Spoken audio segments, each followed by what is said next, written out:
Bonjour à tous, très heureux de vous retrouver dans quelques instants. Je vous invite à découvrir un reportage documentaire, son titre Sur les pas d'Alain Juppé.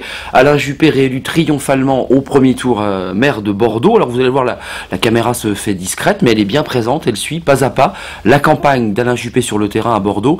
Une campagne méticuleuse, une campagne de terrain, un face-à-face avec ses habitants. L'homme donne le sentiment, et on y reviendra dans quelques instants, d'avoir fendu l'armure, vacciné, dit-il, des sirènes de la politique nationale. On reviendra aussi sur cette thématique. Alain Juppé a pris en tout cas sa revanche, et nous en parlerons dans quelques minutes avec nos invités lorsque nous aurons découvert ce document. À ma gauche, Jacques Godefrin. Bonjour, merci d'avoir répondu à notre invitation. Vous avez été ministre de la coopération d'Alain Juppé lorsqu'il était Premier ministre. Vous avez connu l'homme Alain Juppé. Personnellement, et comme mon Premier ministre. Et vous avez connu l'homme politique en fonction, et vous avez regardé attentivement ce document. On verra si l'homme a changé depuis 1995. Puis avec nous, deux observateurs de notre vie politique. Yves Tréhard, bonjour, directeur adjoint du Figaro. Et puis enfin avec nous, Stéphane Rosès, politologue, sondeur au CSA. On verra avec vous si l'homme, malgré tous les mots qu'il a pu dire à l'issue de cette élection triomphale à Bordeaux, n'a pas quelques velléités de retour au premier plan sur la scène nationale. Mais avant toute chose, on regarde ce document tourné bien par des équipes à Bordeaux sur les traces d'Alain Juppé. Regardez ce document, il a été réalisé par Francis Bianconi. La dernière carte, c'est le titre, ce document, 52 minutes à Bordeaux en pleine campagne. Regardez ce document.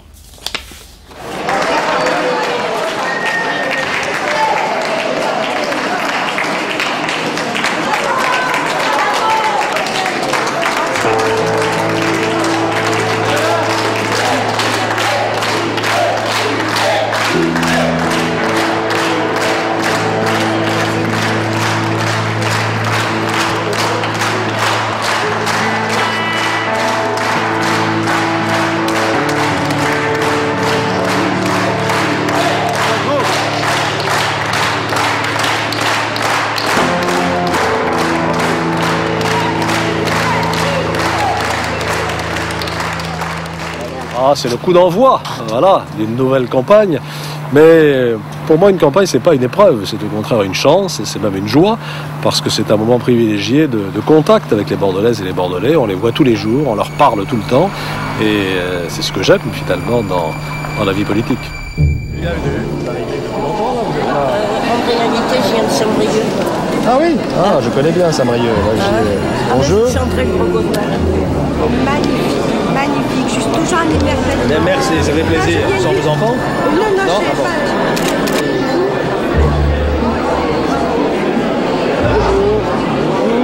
Expliquer que la piscine du spa s'était effondrée jusqu'au rez-de-sous-sol, c'est pas vrai ça. Vous apprendrez à propos qu'il y a des rumeurs qui circulent. Ah oui, non, et ça j'ai bien compris. C'est la ville des rumeurs.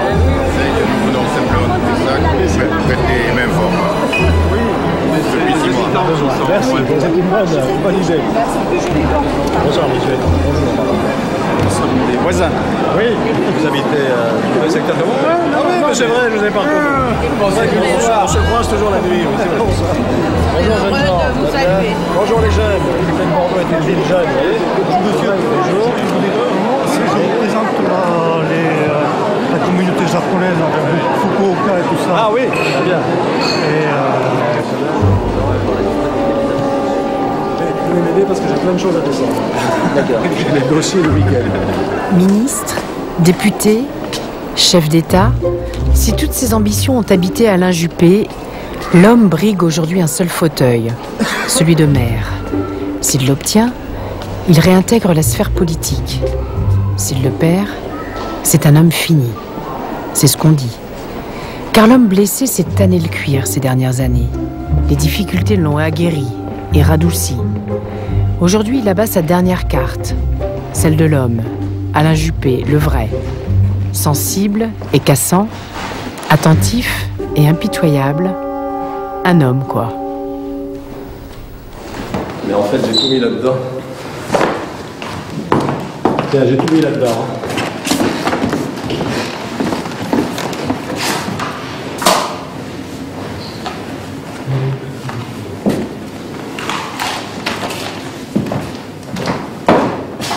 Très bien.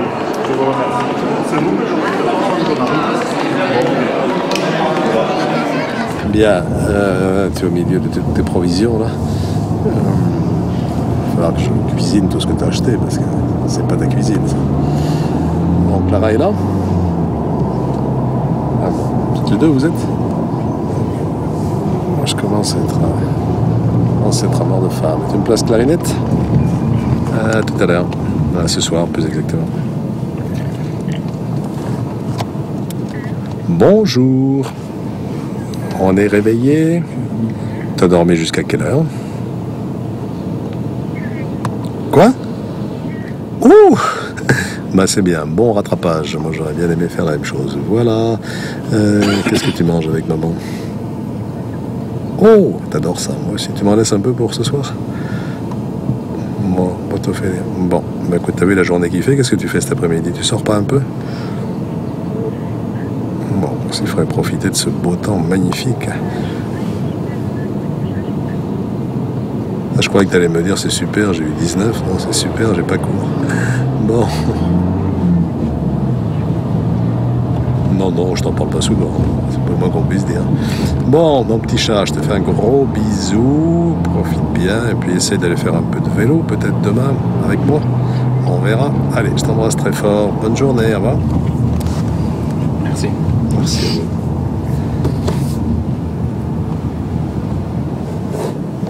Bon, c'est vrai, certains critiquent l'idée qu'on a ravalé la ville. Je trouve que c'est très très important parce que pour le moral, c'est capital. Et pour le regard aussi que les visiteurs portaient sur la ville. Combien de fois j'ai entendu dire il y a 10 ans « Oh, que Bordeaux est triste et sale et noir ». Tout ça, c'est derrière nous. Aujourd'hui, la ville resplendit, comme je dis souvent, c'est la ville blonde. Et ça a des retombées, évidemment, économiques importantes, puisque avec le classement UNESCO, ça nous vaut maintenant une fréquentation touristique en forte hausse. Ça, en revanche, c'est trop blanc.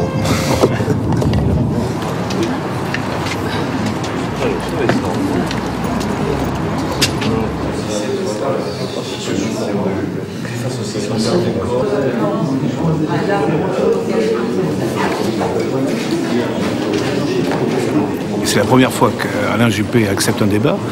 C'est la première fois depuis 1995, donc c'est la première fois qu'il descend dans l'arène. Et c'est en réalité véritablement le top départ de cette campagne bordelaise. Bon. Ça va? Ça va.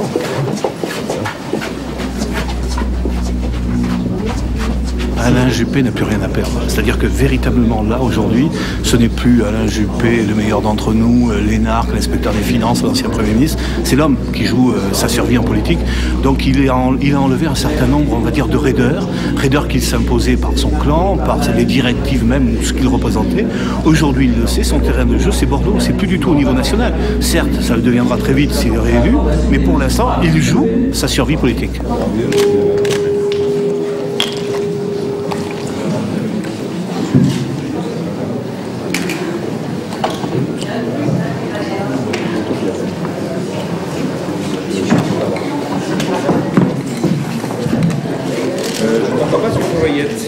Ah, mais c'est super, elle marche aussi, c'est parfait. Donc je vais en enlever une, je vais garder la première. C'est les photographes qui la demandent. Oui.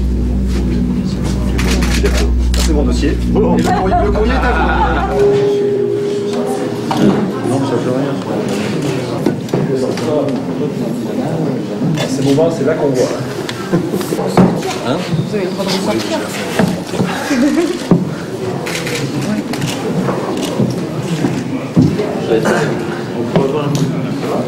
Pas de clim dans cette maison? C'est clim. Les photographes et la presse souhaiteraient une poignée de main, est-ce que vous êtes d'accord? 44. 44 exactement, parce qu'on fait juste des visites.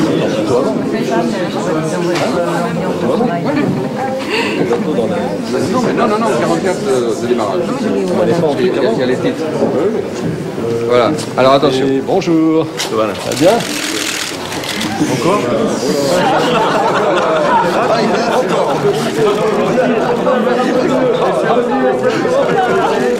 Un peu mieux. Merci.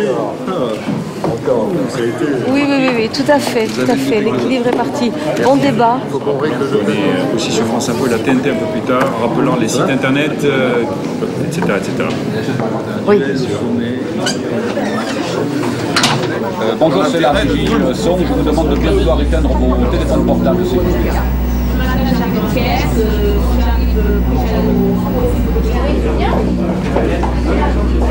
Il y a quelqu'un qui jette le dos. On se retrouve à 19h30. La seule différence. Bonsoir à tous, bienvenue sur France 3 Aquitaine pour une édition très spéciale du 19-20, les deux principaux candidats aux élections municipales à Bordeaux. Non, je crois que c'est une suite logique de mon parcours. Je suis président de la région, j'ai été maire d'une ville de la périphérie.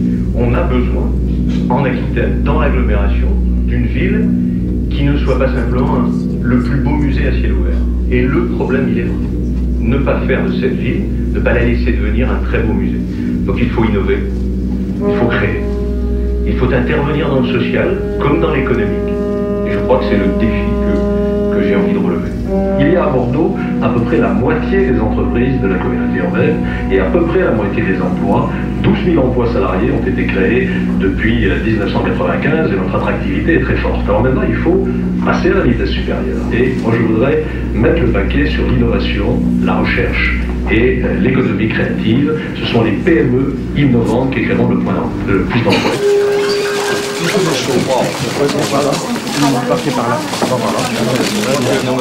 On va se planter. Ah ben c'est un débat intéressant, vif, je crois argumentaire. Surtout moi ce que j'en ai retenu c'est une espèce de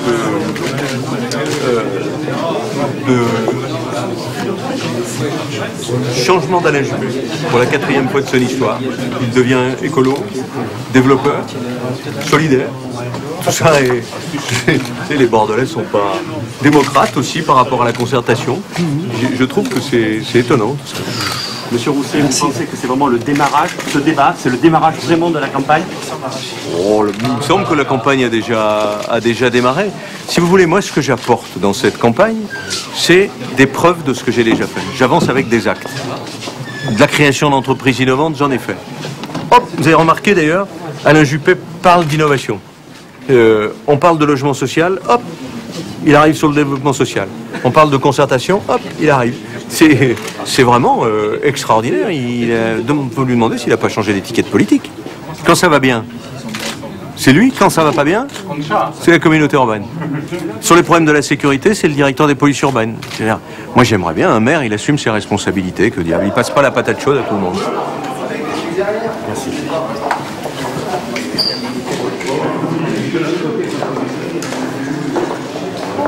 Alors, il ne faut jamais sous-estimer l'adversaire, hein, parce que le Parti Socialiste ici est fort. Hein, il reste uni malgré les divisions nationales. Il a beaucoup de leviers, la région, le département, la communauté urbaine, 8 députés sur 11. Et donc il ne faut pas le sous-estimer. Mais voilà, nous avons aussi un socle solide avec la transformation de Bordeaux, on va passer par là. Et puis le projet surtout que nous présenterons au Bordelais et Bordelais.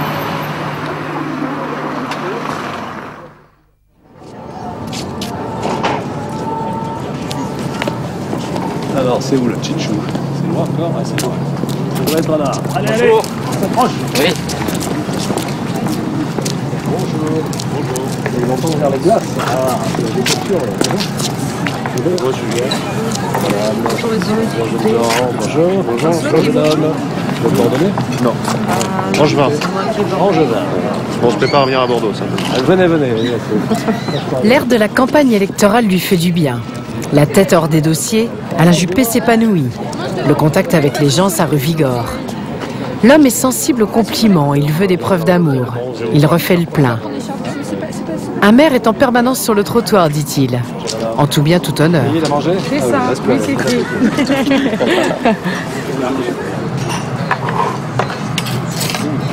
On va pas faire quand même de la taille Allez, l'argument électoral, bien sûr. Bien sûr. Question des différents événements, pas que culturels, Le président de la Cube nous fait l'honneur de Vincent. Il y a la rue Sainte-Catherine.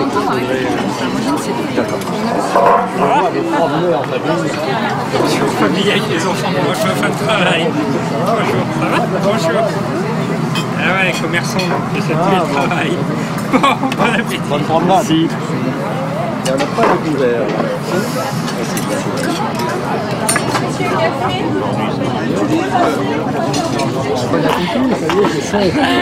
Il est pas mal à Bordeaux. Où est-ce que vous êtes allé pour un voyage sur l'énergie renouvelable, etc. Là, j'ai vu ça dans le... J'en ai fait plusieurs. Le dernier, c'était à Fribourg, en Allemagne. Ah, c'est ça, oui. J'ai été voir des quartiers qui sont réputés être tout à fait exemplaires sur le plan écologique. Vous savez que moi, je lance une activité dans le panneau solaire photovoltaïque. Là. Ça démarre fort, là. Il faut que je vous en parle, je vous amènerai les... Parce qu'à Fribourg, j'avais visité une entreprise qui s'appelle Solar Fabric, qui fabrique des panneaux photovoltaïques. Et ils sont quand même assez avancés par rapport à nous, les Allemands, là-dessus. Mais nous, on va se fournir en Afrique du Sud, parce qu'on va produire nos propres panneaux. En France? En France, oui. Il faut qu'on en parle. Vous avez connu Falala? Falala, je connaissais très bien Falala, c'était un copain. Falala, il y avait le maire, l'ancien maire, très âgé. Ouais. Maintenant, je sais pas. C'est Schnetter. Schnetter, maintenant. Schnetter, Ouais. voilà, c'est bien. C'est gentil. Ah ouais. Il n'y a que le vin de champagne qui est compatible avec le vin de Bordeaux.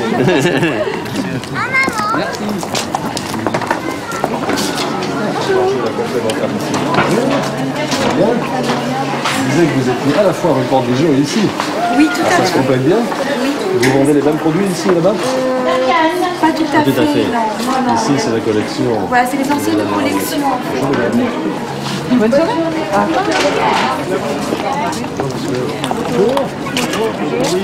Oui, bien sûr. Et puis Nathalie. Et quand j'arrive, je sors à 21h, j'arrive sur ce parking à 21h45. Et ce parking n'est pas éclairé du tout. C'est pas fini. Pourtant, il y a des éclairages, il y a des lampadaires. Pourquoi il marche pas? Tu vas détourner cette fois-ci. Parce que ça peut être pas terminé. Combien? Allez, dis combien? Voilà, c'est noté. Et ça ne marche pas, donc le parking est très noir et j'ai très peur. Voilà, vous habitez Bordeaux? En fait, ça marche. Ça se passe bien? Très très bien. D'accord. Je vous en prie. J'adore ce genre de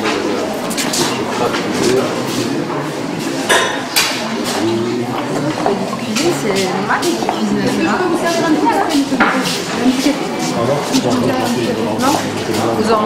Une autre fois. Vous sortez. On viendra une heure creuse. Merci. Bonjour. Ça va bien? Vous allez bien? Ça va et vous? Très bien, monsieur. Ça va aujourd'hui? Oui, ça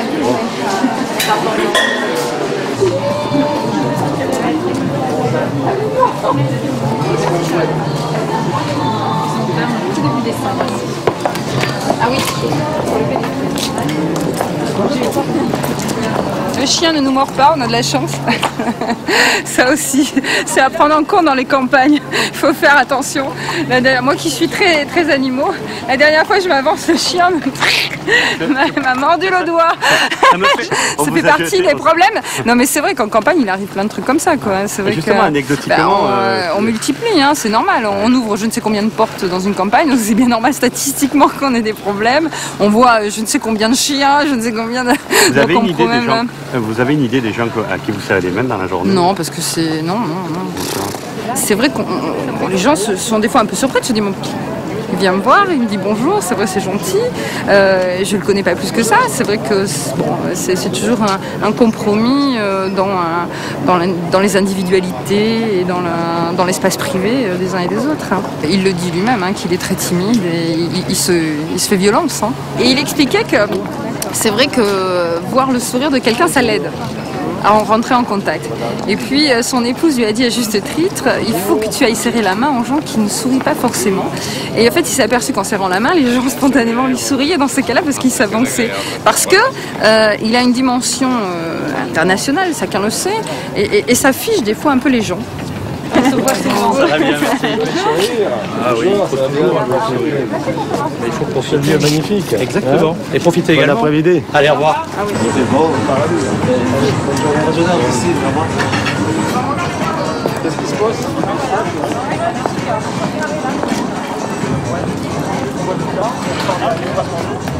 J'ai l'impression de voir quelqu'un d'humain et pas la personne froide et l'homme de dossier dont on parle. Ça, c'est vraiment la question qui me met en forme, vous savez.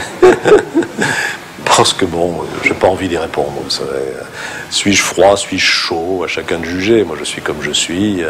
Les gens qui me connaissent bien savent que je suis insensible, affectif, parfois impulsif, que donc cette image de froideur électronique ou informatique est sortie de l'imagination de quelques-uns de mes adversaires. Mais c'est vrai qu'elle est bien ancrée ici ou là et qu'on a du mal à la rectifier. J'ai passé le temps où ça me préoccupait. Que dites-vous aux détracteurs qui disent oui, mais de toute façon, dès qu'il sera réélu, il sera tenté de rebriguer un mandat à Paris, au niveau national? Mais je les remercie de me prêter comme ça des possibilités de carrière intéressantes. Ça prouve qu'ils sont conscients que je pourrais le faire si je le souhaitais. Je crois que c'est important d'ailleurs d'avoir à la tête de la mairie de Bordeaux une personnalité qui est un rayonnement national et international. Ça a été le cas avec Jacques Chaban-Delmas.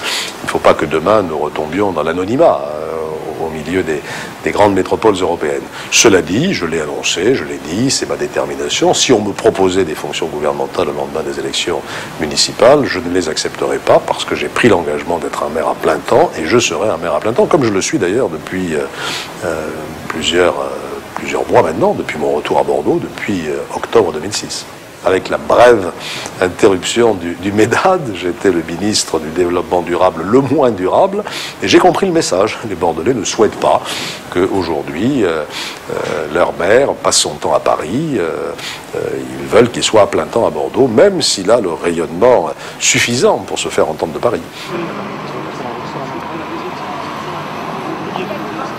Bordeaux a été beaucoup plus loin dans sa transformation morale et intellectuelle. Bordeaux a repris confiance en elle-même et dans ses chances sur l'avenir.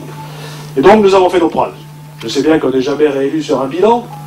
Ce que je sais aussi, c'est que s'il n'était pas bon, on en parlerait matin, midi et soir. Il faut que nous devenions vraiment une grande métropole européenne, à l'égal de Barcelone, de Bilbao, de celles qui nous entourent, parce qu'elles sont toutes en compétition les unes par rapport aux autres, et ceci va demander un nouvel effort, un nouveau projet, une nouvelle ambition, un nouvel enthousiasme. Qu'est-ce que va devenir Bordeaux dans les 10 ou 15 prochaines années? C'est ça qui est important. C'est pas tellement ce que c'était, ce que c'est aujourd'hui, etc. À la limite, franchement, ça m'intéresse pas beaucoup, ça. C'est bien, c'est beau, c'est jouissif, parfait. C'est à l'actif de l'équipe sortante, c'est très bien. Mais qu'est-ce que ça va devenir dans 10 ou 15 ans? Est-ce que le sud de l'Europe devient le grand parc de loisirs du monde? Je pense que oui. Quelle place le sud-ouest, Bordeaux, capitale monumentale venue de siècles passés? Est-ce que cette ville peut être une des capitales de ce sud de l'Europe, vacancier pour l'Europe du Nord, l'Amérique, la Chine? Je pense que oui. C'est ça qui m'intéresse.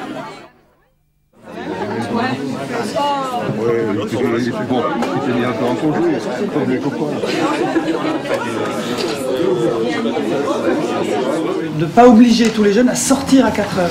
C'est-à-dire que les patrons de bar seraient d'accord pour arrêter de servir de l'alcool à 4 heures et faire une sortie échelonnée, 4 heures, 4 heures et demie, jusqu'à 5 heures tranquillement. Ils sont d'accord pour jouer le jeu et pour être éventuellement contrôlés par la police. Ils disent on arrête vraiment la distribution d'alcool à 4 heures. Oui, pour les boîtes de nuit. Et donc, est-ce que vous voulez faire une réunion, comme vous l'aviez programmé là, avec les habitants, les patrons de bar, etc., pendant la campagne, pour en parler, pour essayer de proposer une avancée, une expérimentation Alors, quelle est la bonne solution? Est-ce que c'est de changer les horaires? J'en suis pas sûr. Est-ce que c'est à partir de 4 heures de renforcer les systèmes de transport pour qu'il y ait un tram, pour qu'il y ait des bus, pour qu'il y ait une prise en charge des jeunes? Est-ce que c'est une différenciation des horaires selon les quartiers, ce qui est vrai à Paludat n'est pas forcément vrai dans le centre historique? Voilà, c'est un sujet sérieux, c'est un sujet difficile, c'est un sujet qui met en cause des intérêts parfois contradictoires. Et donc, moi, ma méthode, c'est de mettre tout le monde autour de la table et de voir quelle est la meilleure solution. Voilà ce que je propose de dire. Donc plutôt après les Plutôt après la réunion. Le boitage, ça marche? Ça va. Ça a marché pour les fiches de quartier? Oui, les gens les ont reçues. Très bien. Ce soir, on réunit avec Gilles les équipes de terrain, préparer la distribution de la semaine prochaine.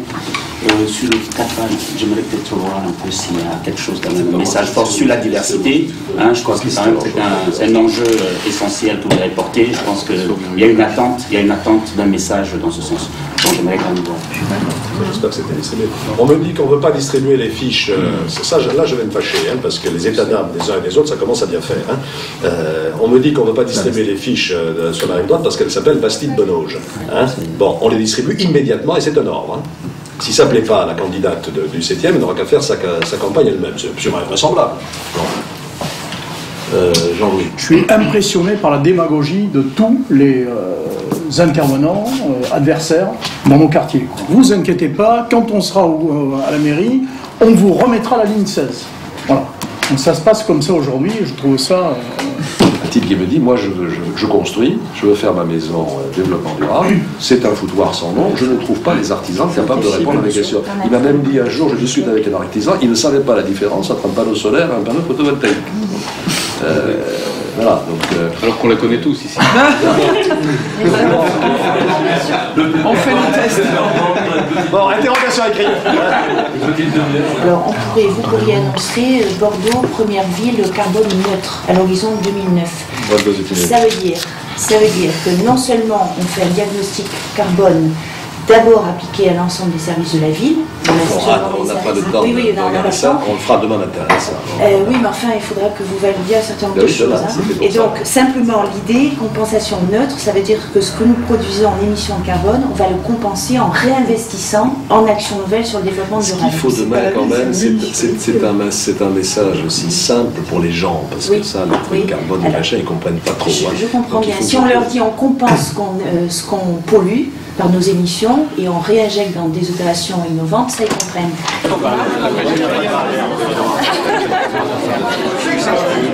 Est-ce que vous voulez bien vous asseoir? Tous les gens qui ont travaillé avec moi au fil de ces longues années, qui ont marqué ma vie politique, ils ont appris à me connaître. Il m'arrive d'être brutal, d'être un peu rude. Je ne suis pas hypocrite fondamentalement, et donc quand j'ai quelque chose à dire, je le dis. Par ailleurs, je souhaite agir. C'est pour moi le sens de l'engagement politique, c'est agir. Et quand on veut agir, on est pressé parfois. Il faut mettre la pression parce qu'il y a tellement de freins qui vous empêchent d'agir que s'il n'y a pas un moteur pour avancer, et j'essaye de jouer ce rôle de moteur. Alors ça peut parfois donner aux relations humaines quelque chose de brusque, mais les gens ne s'y trompent pas. Ils savent que derrière, parfois, cette brusquerie de façade, il y a pour eux une vraie estime, une vraie amitié, et c'est ça qui crée des liens. Ce qui m'a beaucoup, comment dire, non pas conforté, mais en tout cas enthousiasmé depuis quelques semaines, c'est de voir comment les nouveaux et les anciens, tout d'un coup, se sont retrouvés, unis, la mayonnaise a bien pris, et l'équipe est vraiment solidaire et enthousiaste et joyeuse. C'est ça qui est le plus important. Ils sont joyeux de faire cette campagne, ils y croient. Il y en a même certains qui, à la fin de mes meetings, se mettent à danser dans tous les sens, qui voudraient me faire danser. Vous voyez, ça, c'est un défi insurmontable. Mais voilà, au-delà de la boutade, je crois qu'il y a un vrai esprit d'équipe, c'est vrai.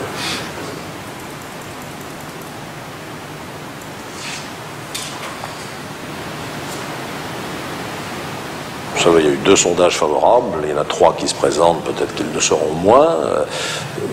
Vous dire que je regrette qu'il soit bon, ce serait évidemment très exagéré. Ça donne le moral, ça doit aussi démoraliser un peu l'adversaire, ce qui n'est jamais mauvais. Mais enfin, il ne faut surtout pas considérer que c'est acquis, parce qu'on sait très bien que dans les opinions publiques modernes, il y a une partie de l'électorat qui est décidée à voter d'un côté ou de l'autre, et puis il y en a une autre partie qui évolue, on appelle ça un peu les consommateurs, aussi sur le marché des campagnes politiques, d'où la nécessité de rester convaincant jusqu'au bout.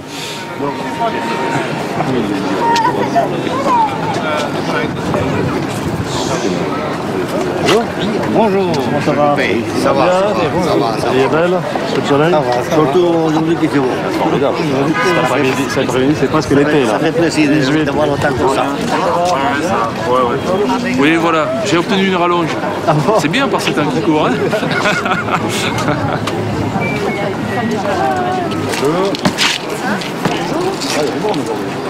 Avec ce beau temps magnifique. Bonjour. Comment ça va? Très bien. Bonjour madame, comment allez-vous? Très bien. C'est pas grave ce matin. Regarde par terre. Ah. Hein? Vous savez pourquoi?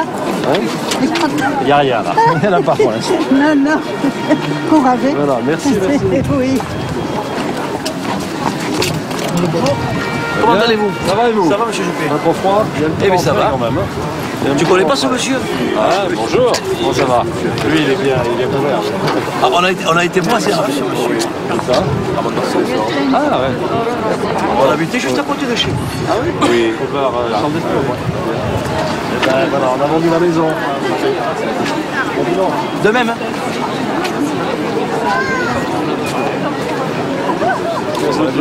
Notre chère mère. Ah, c'est gentil. Ça va bien, moralement?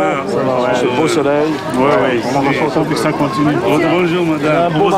Le soleil, on l'a amené avec nous du Liban. Et on l'a installé ici. Bonjour, on a pas municipal. On a des amis libanais. Tu vois ce qu'il me dit? Libanais français. Ça va pas fort. Juste des têtes. Ça va pas fort au Liban. Non, malheureusement. Quel gâchis, c'est dommage. Malheureusement. C'est un si beau pays. Merci, on vous remercie. Il reviendra. Oui.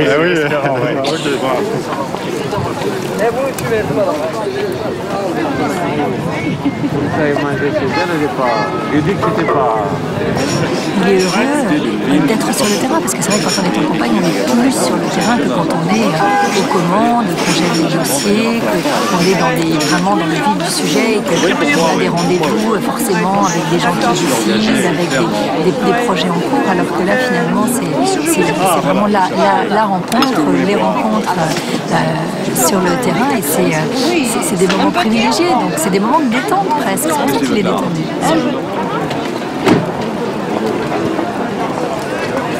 Allez, bye bye.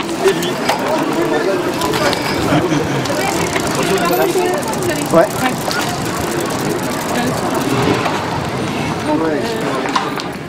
Le moment du choix décisif est donc venu. Je répète que je comprends toutes les insatisfactions, elles nous ont été largement exprimées pendant cette campagne. Ce qui doit compter désormais, ce n'est pas la critique sectorielle, aussi fondée soit-elle, sur telle ou telle insuffisance, un trou dans le trottoir, une crotte de chien mal placée, un crachat abusif, ça vient aussi, ça. C'est important, c'est pas à négliger. Mais ce qui compte, c'est l'adhésion à un projet global qui se fonde sur un bilan globalement positif. Ce qui doit compter désormais, ce n'est pas l'amalgame politicien entre débat national et débat local. On voit bien que c'est le seul argument qui leur reste. Ils n'ont pas été foutus de créer la différence avec nous sur le projet. Alors quelle est la seule différence? Eh bien, c'est Nicolas et Ségolène. Ça n'a rien à voir avec le débat qui nous occupe aujourd'hui. C'est un choix bordelais d'un maire bordelais pour un projet bordelais. Nous allons continuer à nous aimer.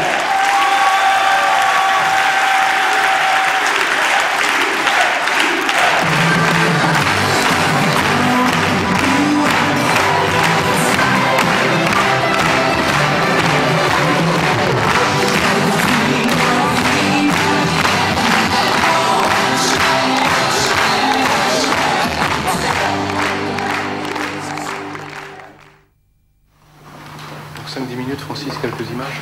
5-10 minutes.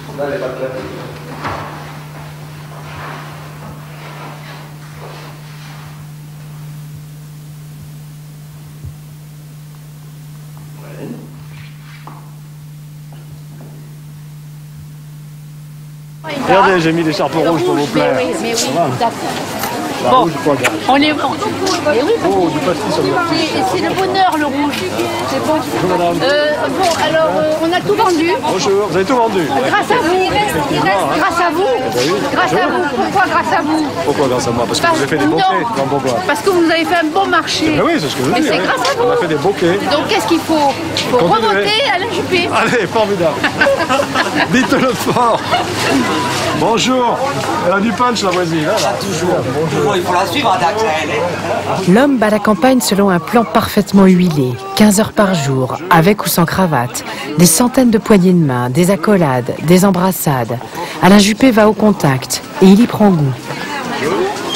Mais souriez, vous êtes À la santé des Bordelais et des Bordelaises qui voteront pour moi. La fille, il n'a jamais été champion du monde. Bon, alors, où est-ce qu'on va manger aujourd'hui? Voilà. Tout le monde m'a laissé tomber? Non, ils sont allés.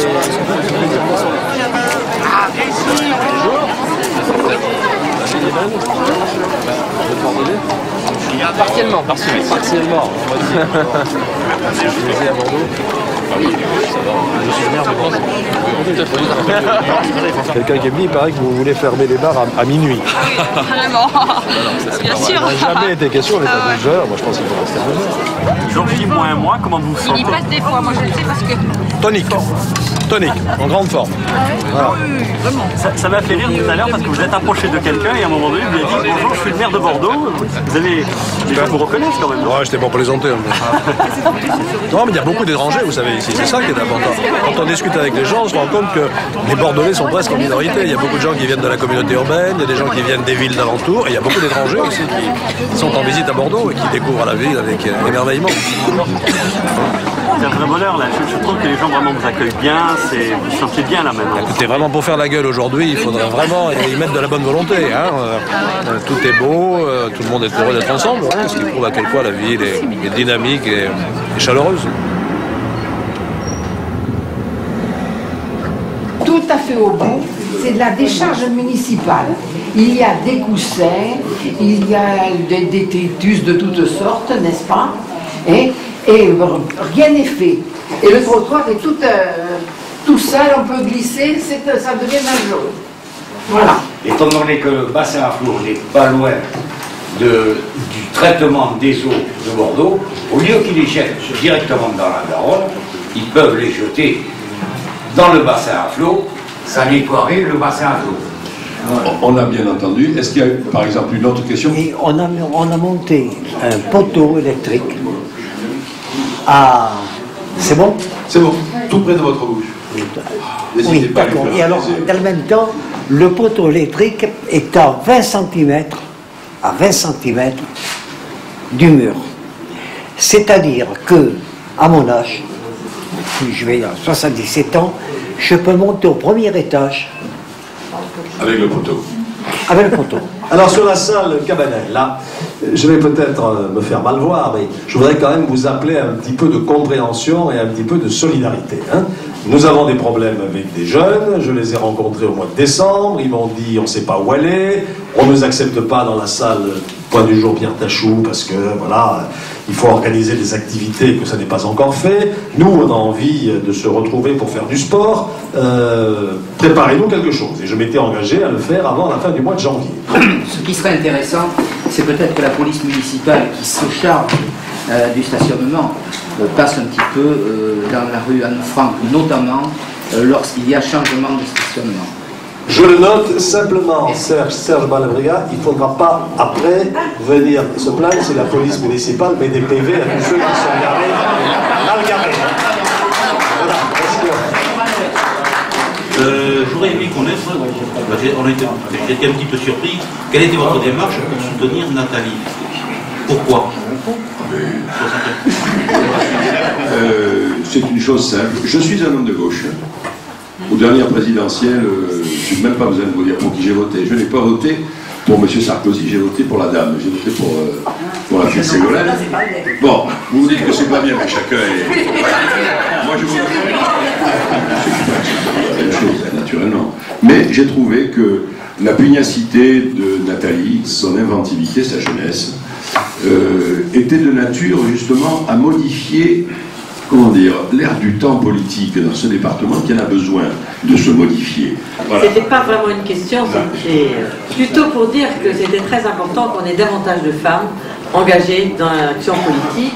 Et chaque fois que je me trouve à une réunion, je suis contente de voir que d'autres femmes s'engagent parce que ça change l'esprit un peu et le fonctionnement du monde politique quand il y a davantage de femmes. Avant de discuter la communauté urbaine à agir, il me faut du temps. Alors je vous avais pas dit dans les 3 mois. Non. Je vais vous voir avant. Oui. Il n'y a pas si longtemps. Donc j'espère que d'ici 2009, on va y arriver.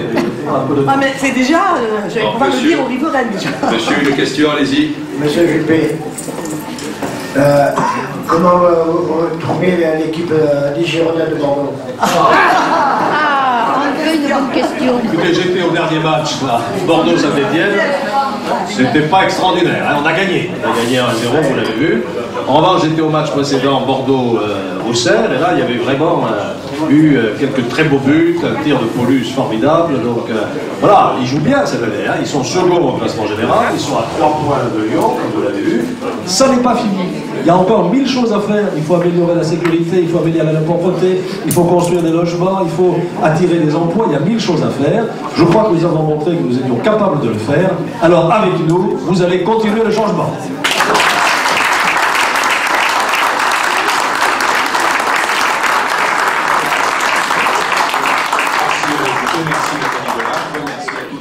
Je termine, monsieur le maire, je veux pas être trop long, ni abusé. Non, bah, Mes chers collègues, ne vous impatientez pas. J'ai pas regardé ma montre, mais après, je sais très bien. Monsieur le maire, je vous entends par avance, vous allez me dire, monsieur Urmic. Mais non, mais je vous écoute, monsieur Urmic, moi j'ai rien dit. Alors, non, vous non. Ne répétez pas mes silences. Non, j'anticipe, je vous entends déjà. Vous allez dire, monsieur Urmic. Vous m'entendez déjà. Oui, je vous connais, ça fait quelques années qu'on se pratique, mais. Qu'est-ce que je vais dire? Qu'est-ce que je vais dire? Voilà, Dites-moi, vous allez ce que dire, je vais dire. monsieur Urmic, vous l'avez déjà dit sur notre terrain, je suis sidéré par la pauvreté de vos propositions.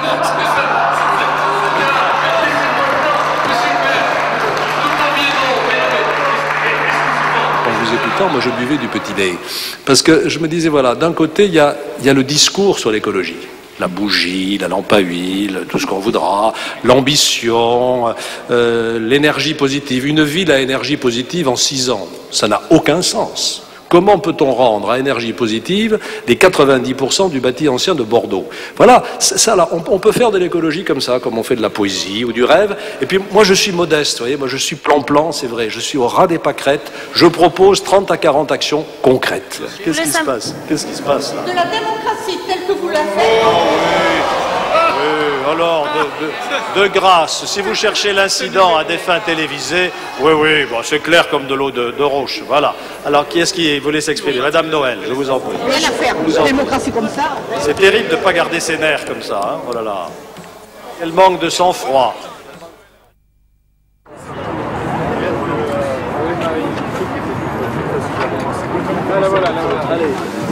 Allez-y.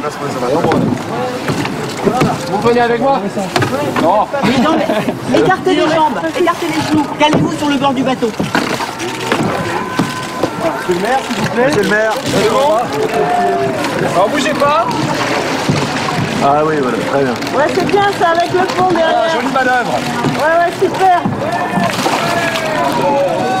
C'est parti.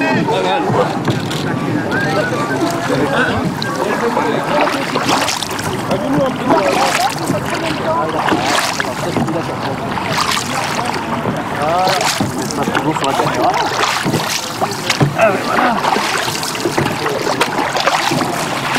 Ah, c'est trop ça. On essaye. Attention, hein. Faites pas l'émotion.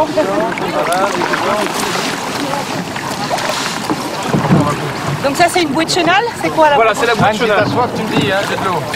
Ça va, merci. Donc si vous étiez immatriculé ou motorisé, vous seriez obligatoire de passer à gauche. Alors à vous,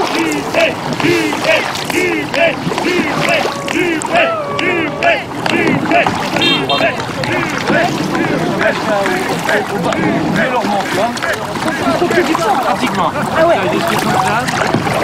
Donc il y a la zone franche et la zone délicate.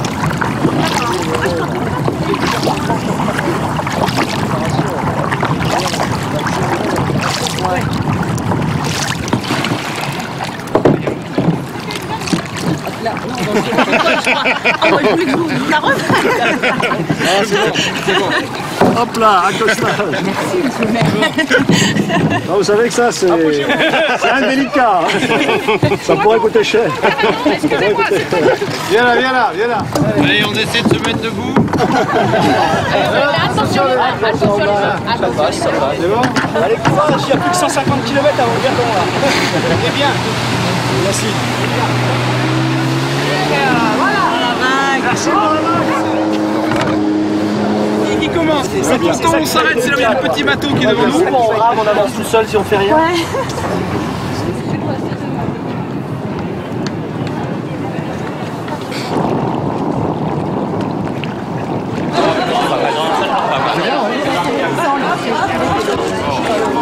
Il restait encore quelques petites choses à Moi j'avais pas fait le magasin, c'est la première fois que je devais faire un petit cadeau.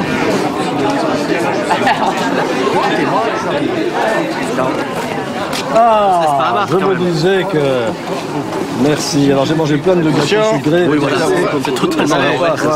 Enfin, on revient à des choses un peu sérieuses. Bonjour. Bonjour. On est de passage, on a trouvé votre ville très belle. Ah, c'est beau. Et vous votez pas à Bordeaux? Arrête. On habite la Vendée, nous. On habite en Vendée, on est là pour le week-end, on a trouvé ça magnifique. Vous êtes allé jusqu'au bout là-bas? Oui, c'était complètement horrible. C'est ce qu'on était en train de dire, on s'est arrêté prendre un pot là au Quai Ouest. On trouve ça fabuleux, on en revient pas. Depuis hier, on dit c'est bon. Il n'y a plus de bateaux, il n'y a plus de bateaux qui viennent. Le port est parti. De temps en temps, des paquebots de croisière. Ah bah, je peux pas aller de là-bas. D'accord. On va les arrêter maintenant. Regarde, il y a des arbres. Bah, nos compliments. Vraiment très beau. Au revoir. Il y a très bon foie gras.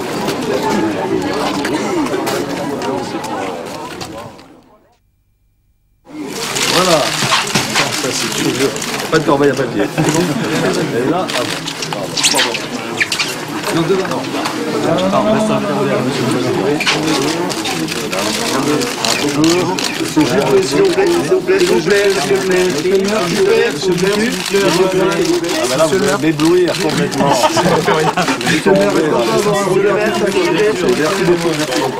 Merci beaucoup. Devant vous, s'il vous plaît, monsieur le maire, merci. Voilà, si vous pouvez poser juste. Monsieur Alain, 96 complètement. Monsieur JP, monsieur JP. On ne peut pas regarder de tous les côtés à la fois. Attendons ce soir. Au revoir. Avec ce vote, Alain Juppé tourne la page. Sa condamnation en justice, l'exil forcé au Canada, la perte de son poste de député en juin dernier et son départ précipité du ministère de l'écologie. L'urne peut tout effacer.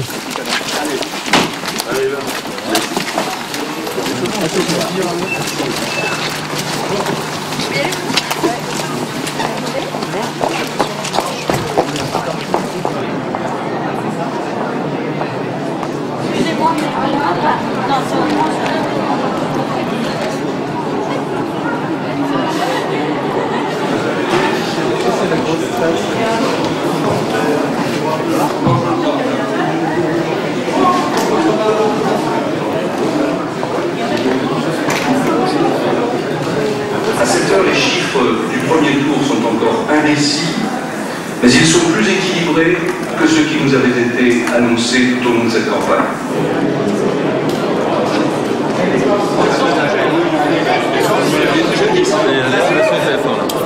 Voilà, tout à l'heure.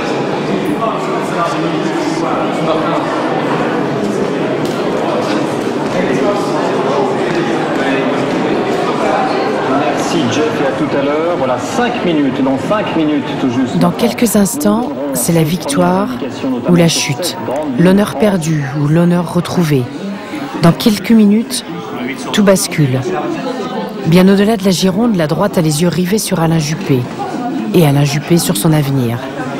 À cet instant précis, l'homme blessé va cicatriser et rebondir, ou disparaître de la vie politique.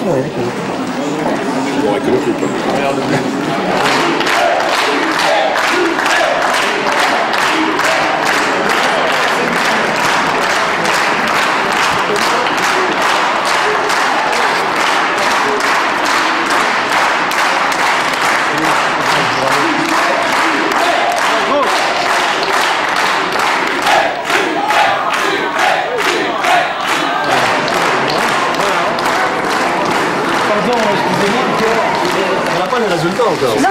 Non, mais c'est pas assez. Ça se confirme quand même. Bravo. Bonsoir, merci. Comment ça va pour toi? 49 ou quelque chose. Pour l'instant. C'est serré. Bonsoir.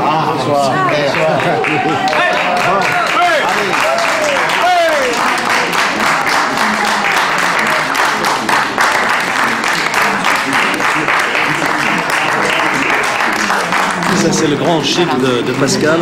Elle me garde pour la fin les bons bureaux, par exemple. Je vais vous dire ce qu'elle me garde pour la fin. Henri IV.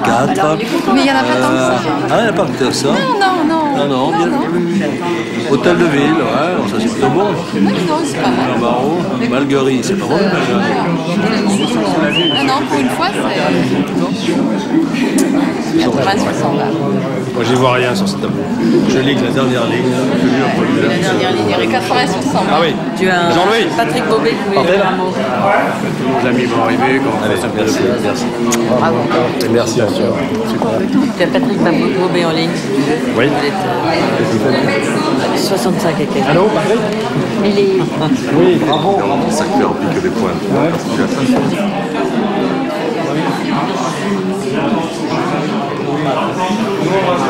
En dessous de la ceinture. Attends, moi je vais aller voir.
Les amis,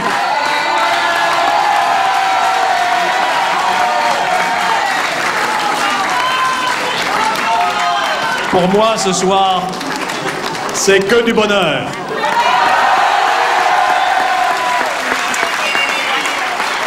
Et je n'ai qu'un seul mot à vous dire, merci.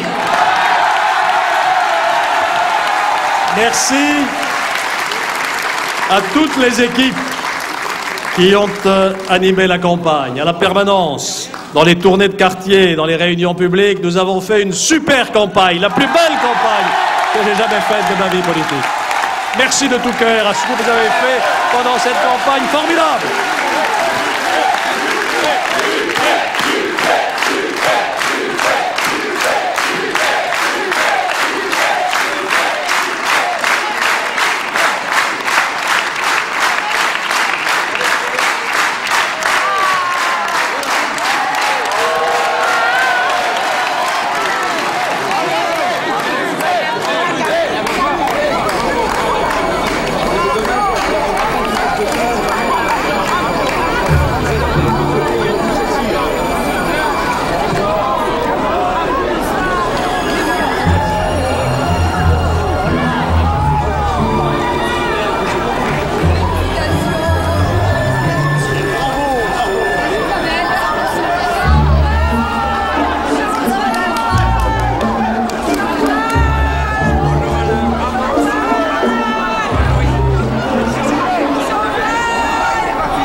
Réalisation de Francis Bianconi sur le terrain.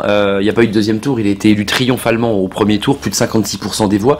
Jacques Godefroy, quand vous avez regardé ce document, vous qui avez connu l'homme et l'homme politique en 95, premier plan, Premier ministre, il est aujourd'hui maire de Bordeaux, est-ce que entre 95 et aujourd'hui, il a fendu l'armure comme on a pu l'entendre à l'issue de ce premier tour?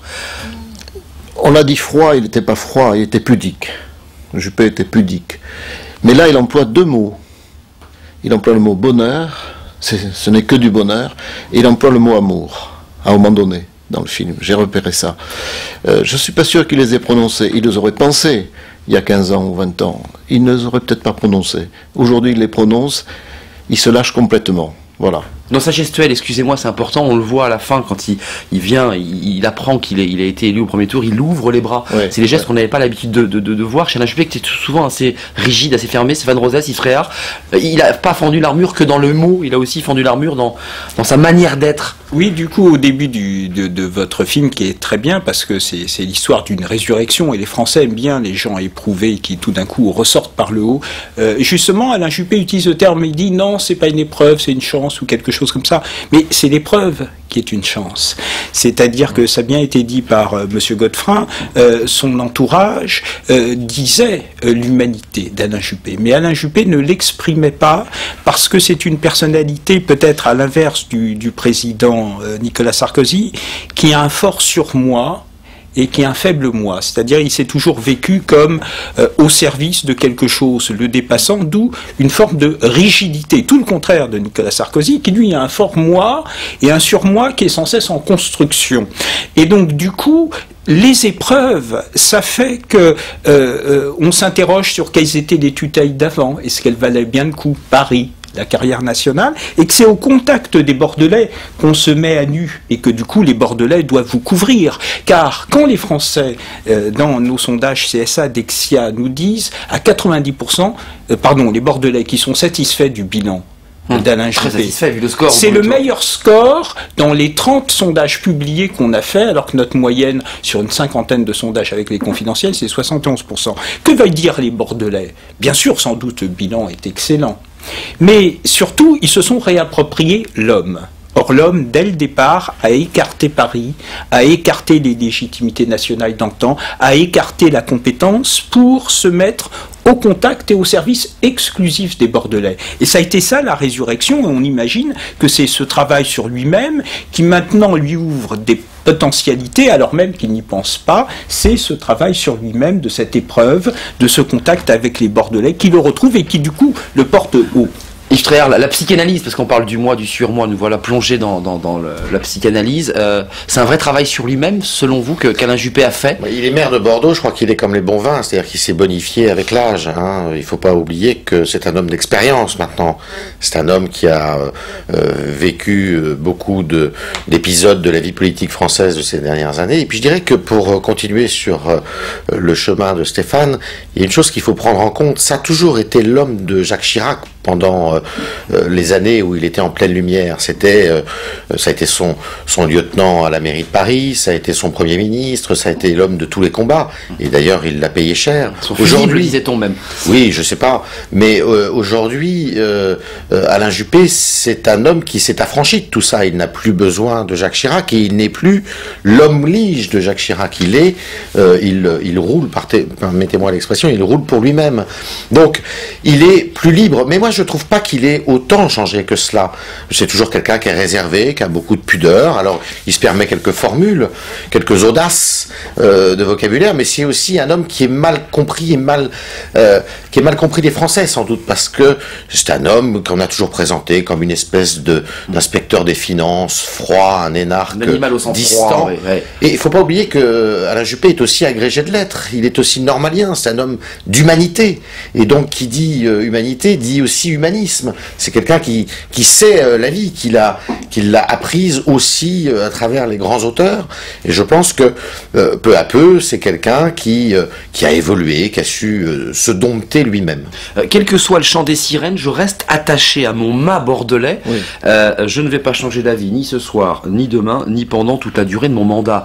Voilà, il donne, non seulement il est élu triomphalement, mais il redonne des garanties dès qu'il est élu à ceux qui lui ont fait confiance en disant mais je vous aime, il faut que notre relation amoureuse, puisqu'on reste sur la thématique psychanalytique, reste la même, je ne vous trahirai pas. Oui. C'est possible quand on est un homme politique qui a la potentialité d'Alain Juppé? Oui, c'est très important de voir l'homme politique tel qu'on le voit à Paris, à l'Assemblée nationale, dans les couloirs, dans les ministères, et sur son terrain. Et c'est rare d'ailleurs que on reconnaisse l'homme politique national dès qu'on le voit sur ses marchés ou dans ses exploitations agricoles. La différence est très forte entre les deux. Là, il y a un point très important que je rapproche. C'est le même ? Sur certains points, oui. Et c'est magnifique. Je vais vous dire pourquoi. Quand il était mon Premier ministre, voyage en Afrique, et il était porteur d'une mission. Il portait la France. Quand il était même en pays d'Ogon, au Mali, au milieu de ces espaces extraordinaires, il incarnait la France. Et il le savait. À Paris, il avait une mission. Et à Bordeaux, vous n'avez pas remarqué comme il dit, regardez, la pierre n'est pas blanche, elle est blonde. Regardez comme il parle de Bordeaux, capitale internationale.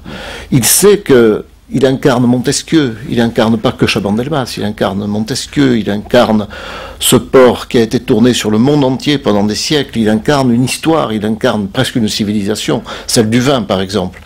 Et ça c'est très important qu'un homme politique se sente porteur d'une mission. Et là il l'est. Dans le document, on le voit, et ça c'est aussi une image, je trouve, assez forte de ce film. Vous parlez d'Alain Juppé qui représentait la France, et là on le voit représenter, entre guillemets, les jeunes qui boivent trop en discothèque, qui est dans une réunion de travail un peu à huis clos avec des élus. Alors il est question de savoir si on réouvre la ligne de tramway à partir de 4h30 parce que les jeunes boivent trop en discothèque. On est à la fois surpris par sa rigueur et en même temps par entre guillemets, la petitesse du dossier qu'il a à traiter. Enfin, c'est un peu décalé par rapport à l'image d'Alain Juppé. Même quand il était ministre et qu'il avait à gérer des affaires nationales, on n'était pas dans le secret des cabinets. Il avait aussi des contingences à régler, des dossiers qui étaient sans doute moins glorieux que d'autres. Mais c'est le rôle aussi d'un maire. Bon, c'est pas très étonnant, ça. Ce qui est intéressant, c'est pas le sujet, c'est de voir comment il gère ça.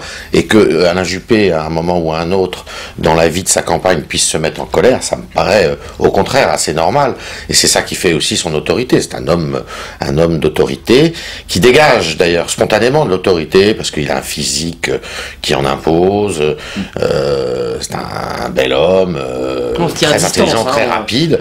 Donc je pense qu'en plus avec le passé qu'il a, parmi ses collaborateurs à Bordeaux, il doit y avoir certains d'entre eux doivent être toujours un petit peu intimidés.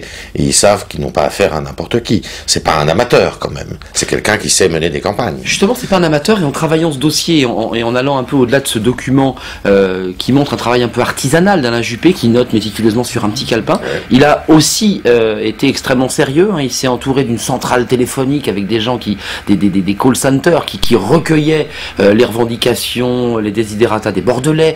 Il s'est aussi appuyé sur un consultant de publiciste. Enfin, il a fait du marketing politique. C'est aussi la preuve de l'expérience d'Alain Juppé. Il est à la fois très artisanal, puis en même temps très expérimenté quand même.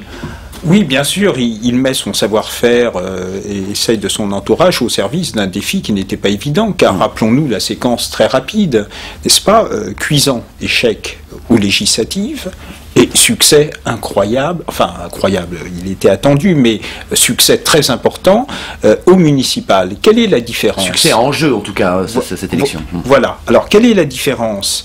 C'est à peu près le même homme, même si c'est humanisé, même si c'est autonomisé par rapport aux tutelles d'autrefois, mais pour les Bordelais, du point de vue des Bordelais, pas seulement du point de vue de la communication et de la personne d'Alain Juppé, mais du point de vue des Bordelais, c'est que quand il arrivait aux législatives, il se prévalait de son intelligence pour dire « Regardez les Bordelais, je suis gentil, je viens me mettre à votre service. » Les Bordelais n'en ont pas voulu. C'est une ville particulière, hein, Bordeaux. Et par contre, quand il dit les Bordelais, je dépends que de vous. Si jamais je suis mort, si jamais vous ne me faites pas confiance, alors les Bordelais agrippent Alain Juppé. Et ça renseigne sur le fait que la politique, c'est pas seulement mettre sa compétence et son intelligence au service des gens, c'est est-ce que les gens tiennent ou pas celui que l'on va porter haut. Et c'est pour ça que dès le départ, il a bien pris soin de ne pas nationaliser la campagne à Bordeaux, même lorsque Nicolas Sarkozy était populaire. Il disait aux Bordelais, je dépends de vous, mais je vous apporte quelque chose. Si on dit seulement je vous apporte quelque chose comme le premier de la classe, le Messie venant alors apporter... il y a danger. On met on met à la tête de Bordeaux quelqu'un qui a la compétence, mais s'il ne dit pas en quoi il dépend de nous, à tout moment, il peut nous échapper. Donc c'est ça le lien intime entre les Bordelais et Alain Juppé, c'est que la compétence, elle est toujours là, elle a toujours existé. L'homme d'État, il est toujours là, il a toujours existé. Le savoir-faire, idem. Sauf que cette fois-ci, les Bordelais se disent, le lien s'est fait. Car la politique, contrairement à ce qu'on entend ici ou là, ce n'est pas du tout donnant-donnant. C'est un don et un contre-don. C'est-à-dire, je dépends. L'homme politique dépend des citoyens et les citoyens dépendent de l'homme politique. Yves Tréhard et puis ensuite Jacques Godefroy sur ce point. Oui, j'ajouterais autre chose, c'est que ce reportage a une vertu aussi, me semble-t-il, pour les téléspectateurs, c'est qu'il montre qu'un homme politique, aussi important, aussi prestigieux qu'il puisse être par son passé notamment, puisqu'il a quand même été Premier ministre, ministre des Affaires étrangères, il le voit à la tâche, j'ai envie de dire, dans les bistrots, en train de faire de l'aviron, tout ce qu'il doit faire pour être élu, pour la tournée des magasins, vraiment dans les tâches les plus ingrates. Oui, enfin, on n'attend pas ça d'un Premier ministre. On dit qu'il est toujours entouré de tout un staff et qu'il n'a rien à faire. Alors que là, il va au contact, il est obligé d'aller. Alors, c'est une banalité ce que je dis, mais c'est pas mauvais de le rappeler parce que ça montre aussi que faire de la politique, c'est aussi beaucoup d'abnégation. On en tire souvent beaucoup de profit personnel, parce que si on fait ça, c'est pas par hasard, parce qu'on aime ça, et on sent qu'on a une vocation, et je pense que chez Juppé, c'est vraiment, cette vocation, elle est vraiment ancrée, mais il faut aller au combat, quoi, il faut y aller, et c'est pas simple, au contact, au combat aussi, parce que là, on voit, et dans le reportage, on ne voit que des Bordelais qui sont plutôt assez satisfaits de rencontrer. C'est bucolique, effectivement. Mais j'imagine qu'il a dû s'essuyer de temps en temps des remarques pas très agréables, monsieur Godefroy le sait sans doute mieux que moi, où on dit, mais j'ai pas envie de vous serrer la main, je partage pas vos idées, et ça c'est quand même c'est un métier, hein, et là il faut éviter le dérapage, hein, quand quelqu'un vous dit je ne veux pas vous serrer la main, il faut éviter le dérapage. Je vois à quoi vous faites allusion. Jacques Godefroy, sur cette question-là, il est revenu non seulement au contact, mais au combat. Alors d'abord, il a sans doute tiré... Humilité en quelque sorte, il revient à la base. Lui, comme beaucoup d'autres, ont tiré les leçons de la TVA sociale et législative. Ça a été quand même un des premiers perdants, une des premières victimes de la TVA sociale. Bon. Et il n'y a aucune question nationale dans ce que l'on a vu dans le film. Aucune. À aucun moment, on lui parle de la réforme de la carte judiciaire, on lui parle des grandes réformes en cours. Jamais. Il s'est vacciné de cette... On ne lui parle que voilà, de la ligne tramway ou de la propreté de la ville.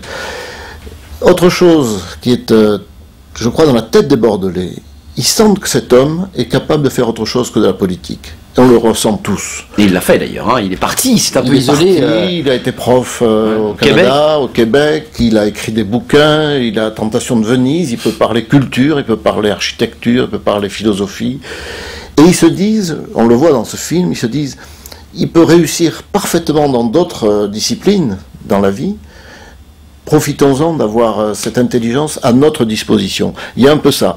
Le Bordelais sent qu'il a de la chance de l'avoir sous la main, alors que cet homme pourrait faire autre chose. J'aimerais, on va essayer de se tourner vers le seul signe tangible qui puisse nous faire dire aujourd'hui, au moment où on se parle, que Alain Juppé commence à regarder un peu au-delà des frontières bordelaises, mais juste un tout petit mot sur son épouse. On la voit comme ça en pointillé, parce qu'il y a quelques conseillères qui l'entourent sur le terrain quand il va dans les magasins, puis on voit son épouse qui est très fière, qui est à ses côtés. Vous pensez qu'elle a joué un rôle important dans la mue d'Alain Juppé, dans la manière dont il a changé? Certainement. On dit que derrière chaque homme politique, il y a une femme qui se cache, parce qu'elle est l'équilibre, elle est le dialogue, elle est aussi le bon petit conseil au bon moment. Ancienne journaliste, hein, d'ailleurs, donc qui connaît les rouages. L'épouse d'Alain Juppé, elle peut l'avoir fait avancer, évoluer, grandir. Oui, même si on ne la voit pas beaucoup dans le reportage. Je pense que d'ailleurs, Isabelle Juppé est moins publique à ses côtés aujourd'hui que hier, au début. Elle cuisine dans le reportage, je crois. Hein, et on l'entend téléphoner, il lui dit t'es entouré de victuailles. On sent qu'ils vont faire un grand repas le soir. Ça fait partie, qu'elle soit au devant de la scène sur des affaires publiques ou privées, de toute manière, elle fait partie de son équilibre. Et ça, c'est l'équilibre personnel de l'individu. Donc, c'est sûr qu'elle joue un rôle.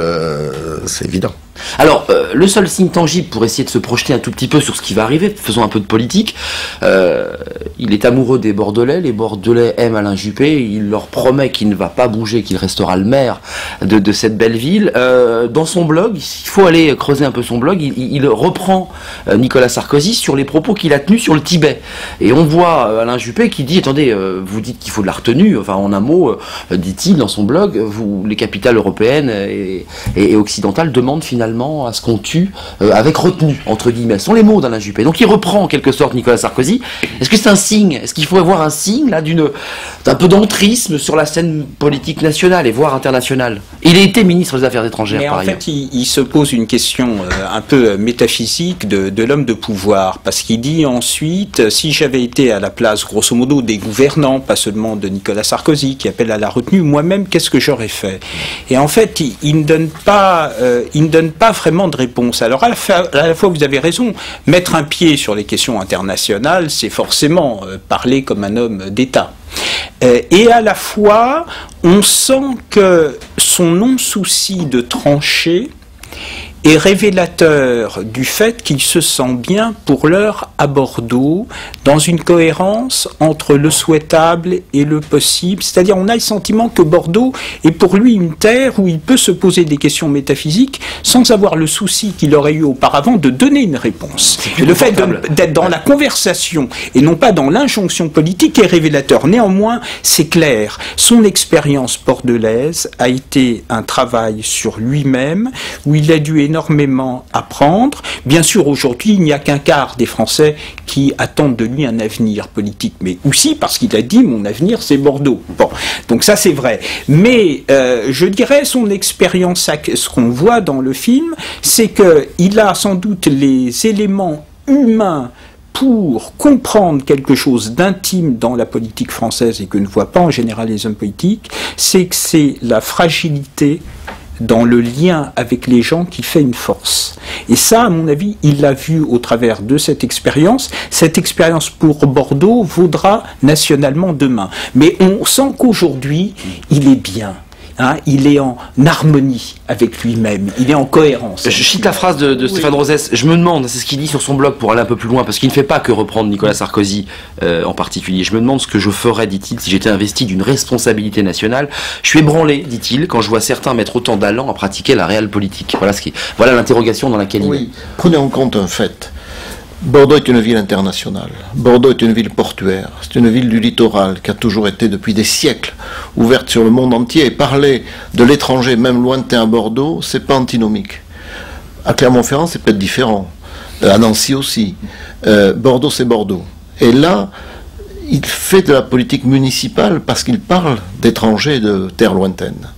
Et il faut bien le comprendre comme ça. En outre, l'affaire du Tibet, elle touche chaque Français. Voilà, c'est comme ça. Il n'y a pas un petit ministre des Affaires étrangères parce qu'il a aimé ce poste. On a dit que c'était un très bon ministre des Affaires étrangères par ailleurs. Moins qu'on ne le croit. Parler des morts du Tibet, ça touche beaucoup plus les Français que leur parler des morts du Soudan ou d'autres pays du monde. C'est comme ça. Et il parle de ce que les Bordelais pensent, avant de penser probablement lui-même à une vision nationale, internationale, dans un ministère à Paris. Je crois qu'il incarne ce que pensent les Bordelais au fond d'eux. Stéphane Rosès ou Yves Tréhard, sur cette question du Tibet et d'avoir le sentiment qu'il se replace sur la scène politique nationale en Oui, mais moi je suis d'accord avec Stéphane, c'est-à-dire que il n'est pas aux affaires là, hein, il n'est pas aux affaires nationales ni internationales, et j'ai grande chance, enfin je pense que s'il était aux affaires, il aurait probablement réagi avec la même nuance que Nicolas Sarkozy à l'affaire tibétaine, parce que attention, c'est un dossier qui est extrêmement compliqué. C'est plus facile de parler dans sa position, hein, c'est sûr. Évidemment. Et il le dit. Il dit bon, voilà. C'est facile. La raison veut que, enfin, ou l'émotion veut qu'on dise, c'est pas bien, mais la raison peut-être d'être un peu plus subtile parce que, et Juppé le sait très bien, les Chinois sont quand même le régime chinois est extrêmement rusé. Donc à la ruse, il faut opposer un peu de subtilité pour essayer de contourner l'obstacle ou au moins de le franchir. Donc la question que vous posez en fait, c'est de savoir est-ce qu'un jour il va revenir aux affaires nationales. Oui, c'est ça. Oui, c'est implicitement cette question. Ça, question. Et On peut pas l'exclure, Il peut nous raconter ce qu'il veut, Alain Juppé, en disant qu'aujourd'hui, et c'est vrai, il est concentré sur sa ville, sur sa réélection, il veut, dit-il, se consacrer à Bordeaux, mais on ne sait jamais ce qui peut arriver dans la vie, dans la politique. Je pense que l'avenir d'Alain Juppé est étroitement lié aussi au destin de l'équipe actuelle qui est aux affaires, et Alain Juppé, il peut à la fois être une espèce de recours, mais être aussi une espèce de sagesse qui, depuis Bordeaux... c'est ce qu'il incarne d'ailleurs, une espèce de recul, le sage sur son avantage, qui en a la statue. Qui observe en tout cas, qui regarde, qui intervient peu, qui effectivement dans la posture du sage. Vous êtes d'accord? Il y a ce blog qui intrigue aussi. Et ce blog, effectivement, où il le nourrit, ce blog, hein, il est vivant. À la fois, c'est la meilleure des situations, parce que Nicolas Sarkozy, dans le déploiement du sarkozysme, de sa personnalité, arrase. Finalement, il y a un lien direct, que ça soit dans le soutien, l'inquiétude ou l'hostilité, il y a un lien direct très fort entre Nicolas Sarkozy et le pays. Donc, la situation d'Alain Juppé à Bordeaux, effectivement, est la situation la plus confortable. Pour l'homme, ça permet aux philosophes, à l'humaniste, de réfléchir sur la question de la réelle politique et des grandes affaires du monde en posant des questions sans y répondre. Du bon côté de la pièce, en quelque sorte. Ça, c'est l'homme. Et puis, pour le politique, ça a été dit excellemment, il y a de toute façon une séquence qui est la séquence Nicolas Sarkozy. Et ce qu'il cultive à Bordeaux, on commence déjà à le faire sur la chaîne parlementaire Assemblée nationale, ce qu'il cultive à Bordeaux, c'est une différence qui est une différence parce qu'elle est éloignée de Paris, qui n'apparaît pas comme étant susceptible d'entraîner des forces centrifuges. Et donc, politiquement, il est également dans la meilleure situation. C'est-à-dire, c'est la situation du recours, si jamais le recours qui avait été élu à la présidentielle, c'est-à-dire le Bonaparte, Nicolas Sarkozy échouait. Jacques Godefroy, juste un mot, parce qu'on a vu aujourd'hui, on voit les tensions depuis quelque temps entre François Fillon et Nicolas Sarkozy. François Fillon est en très haut dans les sondages, agaçant, dit-on, le chef de l'État, dit-on. Comment pourrait se jouer si d'aventure on faisait un peu de politique fiction, le retour éventuel d'Alain Juppé? Il serait pas gênant, Alain Juppé, finalement, en sage, en homme calme, en homme réfléchissant, face à la personnalité d'un Nicolas Sarkozy bouillonnant, tout feu, tout flamme? Moi, je suis pas sûr que ce soit la presse et les médias qui aient fait revenir Alain Juppé. Je suis de la province profonde, et j'ai entendu depuis plusieurs mois les gens commencer à en parler d'eux-mêmes, avant que le journal local, avant que les chaînes de télé ne l'évoquent. Et ça m'avait frappé l'été dernier, que plusieurs personnes assez apolitiques autour de moi me citent Juppé. Et je me suis dit, pour finir par génération, combien y a-t-il d'hommes d'État dans un pays comme la France? Moins que les deux doigts d'une main. C'est très, très faible le nombre de personnes comme ça qui sachent incarner une mission, ce que j'ai dit tout à l'heure, qui sachent être courageux et lucides, c'est-à-dire qu'ils savent prévisager, qui ne répondent pas simplement, excusez-moi, au sondage de la veille, mais qui sachent se dire, mais dans 3 mois, 6 mois, 1 an, que va-t-il se passer? Il faut préparer ça. Et Juppé fait partie de ce petit groupe d'hommes et de femmes, de droite et de gauche d'ailleurs, dont les Français sentent confusément que s'il se passait quelque chose, il est là. Un recours. Même s'ils ont dans la tête, c'est 95, enfin c'est la grève, et ce Juppé-là aussi, qui est là, qui cohabite malgré tout avec lui, non, Stéphane Rosès? Oui, pour aller dans le sens de M. Godefroy, les sondages, il ne faut pas y répondre, il faut les interpréter.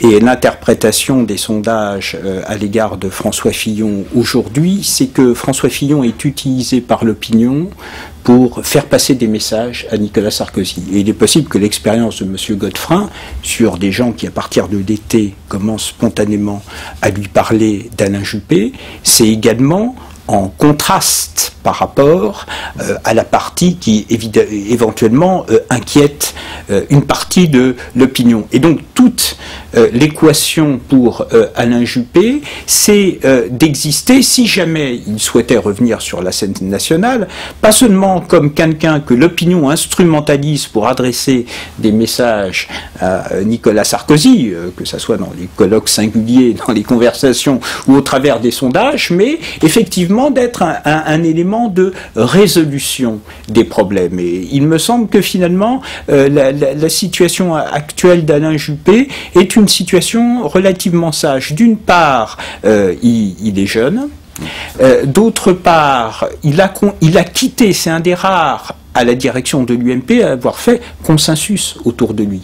Car Alain Juppé avait un problème dans l'opinion, mais il n'avait pas de problème dans au sein de la majorité. Absolument. Il faisait consensus au sein de l'UMP dans toutes les tendances, sensibilités, les chiraciens d'hier, les sarkozystes qui émergeaient. Pour l'image dont parlait pour Jacques l'image, Godefroy, voilà. cet homme. Donc, je dirais, les éléments au sein de la majorité, il ferait consensus. Son problème, c'est la question de l'opinion. Est-ce que 95 est toujours là? Je pense que les traces sont là, mais que ce qu'il a fait à Bordeaux, c'est un élément qui, dans la problématique qui est la nôtre, c'est-à-dire des hommes politiques qui ont été blessés, meurtris et qui arrivent à renouer un lien avec les Français, permet, me semble-t-il, n'est-ce pas, pour quelques années au service de Bordeaux, de enfin fermer la séquence. Car l'histoire d'Alain Juppé, c'est à chaque fois que l'on pensait qu'il réémergeait, il était pris par quelque chose. Il part au Canada, il est repris par une affaire. À chaque fois, il pouvait avoir le sentiment qu'enfin il sortait la tête de l'eau. Voilà, quelque chose à nouveau, hein, une affaire parisienne, les législatives. Et là, je crois que du coup, son expérience, c'est de dire, bon, on va se stabiliser pour des raisons personnelles, d'équilibre, et je pense que finalement, cette situation d'attente est la moins mauvaise. Il gagne du temps en prenant son temps. Voilà. Oui, mais je pense qu'il a aussi tiré les enseignements de son échec aux législatives, parce qu'il est allé beaucoup trop vite en besogne, là. Il a fait une erreur magistrale, parce qu'il a fait le contraire de ce qu'il avait dit quand il s'est présenté aux législatives. On va faire le film en grosso modo. Il est parti 2 ans au Canada. Il revient à Bordeaux. Dans un premier temps, il y a les élections municipales qu'il provoque, où il décide de reprendre son siège de maire à la place de la personne qui l'avait remplacé. Il gagne ces élections municipales. Et dans l'aspiration, Nicolas Sarkozy gagne l'élection présidentielle, donc une municipale partielle, gagne l'élection présidentielle. Il devient ministre et ministre d'État, c'est-à-dire du MEDAD, du plus grand ministère transversal de Fillon 1. Ouais. Et là, il décide de se présenter aux législatives dans la foulée. Et il fait des erreurs magistrales, là. Je pense que les Bordelais, ou ceux de la circonscription dans laquelle il s'est présenté, n'ont pas compris. Parce que ça y est, il recommençait exactement ce qu'il était avant. Le schéma que les Bordelais ne voulaient plus. Et ce qu'il avait dit depuis le Canada qu'il ne referait plus, c'est-à-dire cette espèce de boulimie politique où on occupe plusieurs postes. Et là, je suis sûr que son discours a changé, fort de cette expérience-là. Il y a une deuxième chose aussi qu'il faut dire, c'est que Alain Juppé, il n'est pas nécessairement marqué, et évidemment qu'il l'est, par les grandes grèves de 1995 sur la réforme du régime des retraites, régime spéciaux des retraites, et aussi par les affaires, hein. Souvenez-vous, je suis droit dans mes bottes, des affaires pas simples à porter, mais en dehors de ça, je pense que c'est quelqu'un qui n'a jamais été vraiment aimé par l'opinion publique, effectivement. Pourquoi? Parce que il a cette froideur qu'on lui a reproché longtemps, cette tête bien faite. Il n'y a pas ce côté, il y a ce côté sans faille. Trop lisse, c'est sans faille, oui, c'est ça. Trop lisse, je sais pas. Sans faille, c'est l'homme trop parfait. Trop parfait, absolument. Hein? Et évidemment, alors quand il échoue 95 ou quand il est dans les affaires, alors là, on le tacle. Et on est content. Ouais, l'opinion lui pardonne pas. L'opinion est très dure à l'égard d'Alain Juppé, en effet. Violente. Hein. Sur l'homme, c'était une souffrance. Enfin, je veux dire, vous sentiez ça, cette espèce de souffrance qu'il avait, ou ce divorce qu'il avait avec l'opinion. Qui ne lui renvoyait pas l'amour que les Bordelais peuvent lui renvoyer. Il a dû en souffrir énormément. Oui. Parce que là, aujourd'hui, il a de l'amour. Les Bordelais lui renvoient quelque chose. Oui, mais l'opinion publique, elle bouge, elle change par rapport aux hommes, selon les circonstances. L'opinion publique a besoin de certains caractères à un moment donné, dans les circonstances nationales. Regardez De Gaulle. Regardez De Gaulle, à un moment donné, il doit partir. Churchill dit d'ailleurs, les Français ont brûlé Jeanne d'Arc quand ils ne veulent plus de De Gaulle en 1946. C'est une phrase extraordinaire de Churchill. Mais là où les Français ont quand même discerné quelque chose, c'est sur les affaires. Ils sentent qu'il n'y est pour rien. Ils sentent qu'il a payé pour d'autres. Ils sentent qu'il n'y a pas eu d'enrichissement personnel. Évidemment pas. Mais il a payé. Droit jusqu'au bout, en fait. C'est ça. Et ce courage-là, ça lui servira très longtemps. Voilà. Les affaires ne l'ont pas. Le code de l'honneur qui fait que jusqu'au bout, il va tenir. Il a résisté, effectivement, en quelque sorte.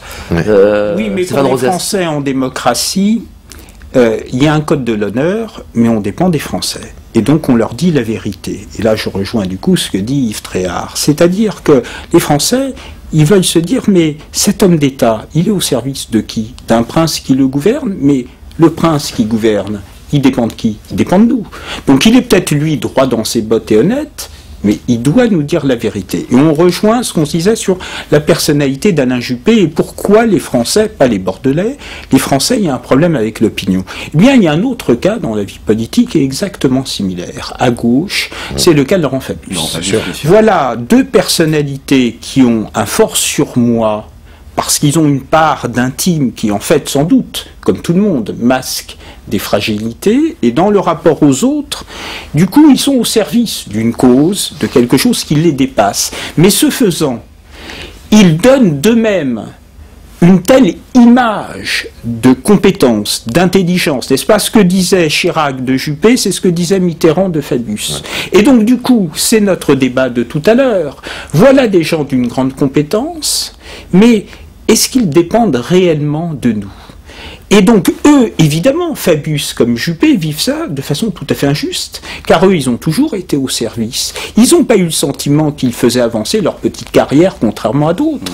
Ils ont toujours eu le sentiment d'être au service des autres. Et donc, ils vivent comme une injustice terrible, dont ils ont du mal à comprendre la raison intime, le fait que l'opinion, n'est-ce pas, ne leur reconnaissent pas toutes ces années qu'ils ont passées au service de la vocation politique. Et c'est là où les questions psychologiques humaines renvoient à l'imaginaire de l'opinion. Il y a toujours une explication, mais il faut passer du temps à la comprendre, et notre personnel politique est assez divers pour qu'il y ait des personnalités diverses qui ont des imaginaires divers. Il nous reste 2 minutes à peine. Un dernier tour de table sur ce que vous voyez, si on faisait un petit tour de table, la politique fiction dans l'année qui vient. Vous pensez que Alain Juppé va rester à Bordeaux et ne va pas sortir, entre guillemets, du bois? Vous avez le sentiment qu'il est quand même tenté, non pas par Venise, mais plutôt tenté par d'autres aventures nationales?